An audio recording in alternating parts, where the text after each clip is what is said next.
encore un sacré essai. Bonjour à toutes et à tous, bienvenue sur Stroke Race. Pour ceux et celles qui ne me connaissent pas, je m'appelle Tony. Est-ce que cette information est importante? Évidemment qu'elle l'est. De toute façon, si vous ne le savez pas, vous ne saurez pas qui accuser. Oui, Tony sur Stroke Race, il raconte n'importe quoi. D'ailleurs, n'hésitez pas à le marquer en commentaire.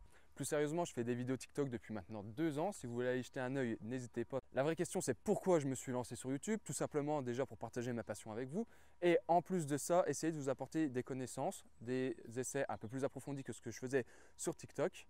Et aujourd'hui, pour cette première vidéo sur la chaîne, on commence avec un essai bien musclé avec la KTM 1290 Super Duke R V2.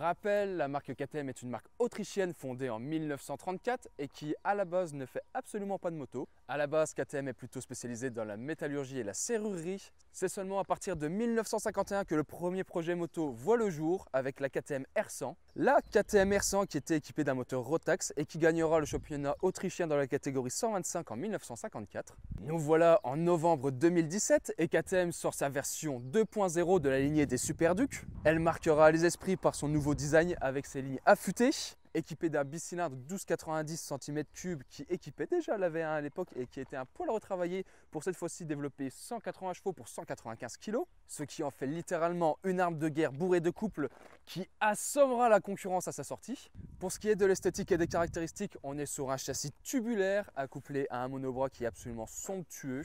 Pour ce qui est des suspensions et des fourches, on retrouve des suspensions et des fourches WP qui est depuis de très nombreuses années le revendeur officiel et le fournisseur officiel d'ailleurs de chez KTM. Pour ce qui est du freinage, on retrouve des étriers 4 pistons à l'avant et 2 pistons à l'arrière. Alors à ce qui paraît, le mordant des freins d'origine n'est pas super, donc on verra ça pendant l'essai. Pour ce qui est du design, personnellement j'adore. Après je peux comprendre qu'on n'aime pas forcément. Pour ce qui est définition, on est quand même sur quelque chose qui est bien réalisé. C'est pas exceptionnel, mais dans l'ensemble, c'est plutôt bien fait. Ça reste relativement rudimentaire, même si on notera quand même des poignées chauffantes et un régulateur de vitesse. Vous noterez que la ligne d'échappement n'est pas d'origine. Est-ce qu'on ferait pas un petit démarrage ?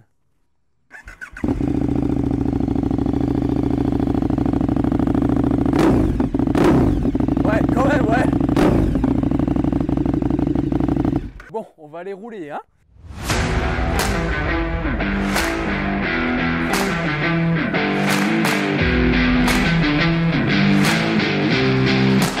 Artlist.io.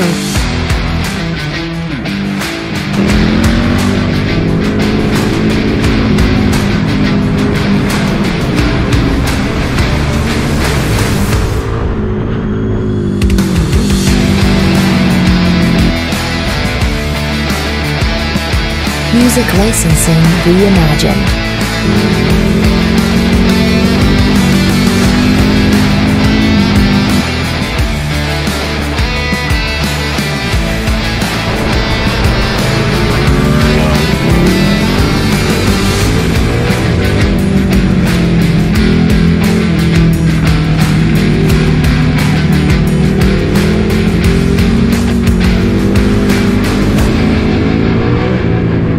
Les amis, petite vidéo absolument pas prévue à la base.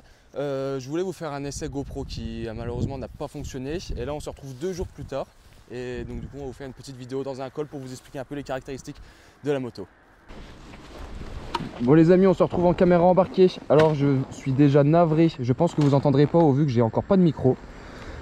Mais du coup... J'essaie de parler le plus fort possible pour que vous puissiez m'entendre.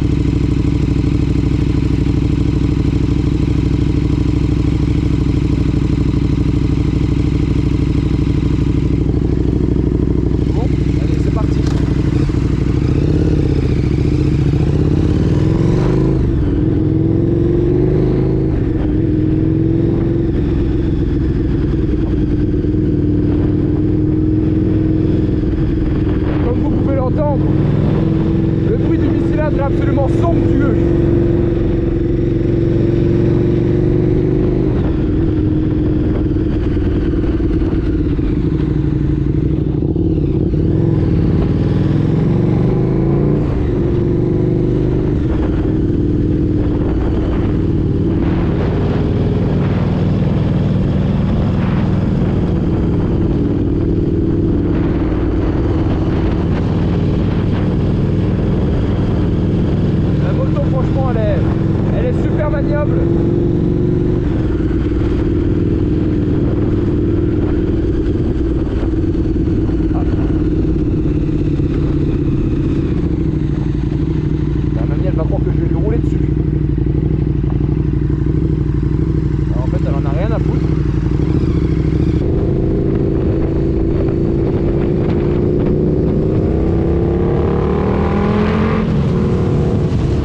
C'est parti pour cette petite conclusion.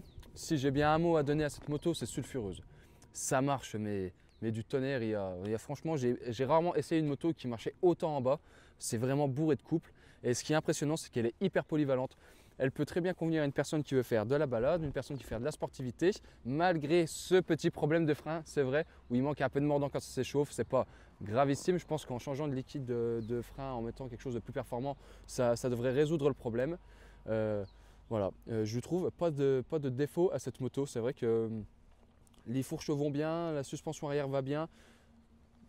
C'est vrai qu'elle prend un peu de mouvement de temps en temps si on vient à faire de fortes accélérations, mais avec un réglage parce qu'elles sont intégralement réglables. Donc merci WP pour ça. Donc voilà, donc pour moi c'est une moto que je valide entièrement, que je vous conseille si vous avez l'occasion au moins d'en essayer une. Si vous voulez en acheter une avant, je vous la conseille, mais franchement c'est un plaisir à rouler. En attendant, c'est tout pour cette petite vidéo. J'espère qu'elle vous a plu. Surtout si elle vous a plu, abonnez-vous et mettez un like. Moi je vous dis à bientôt. Ciao ciao.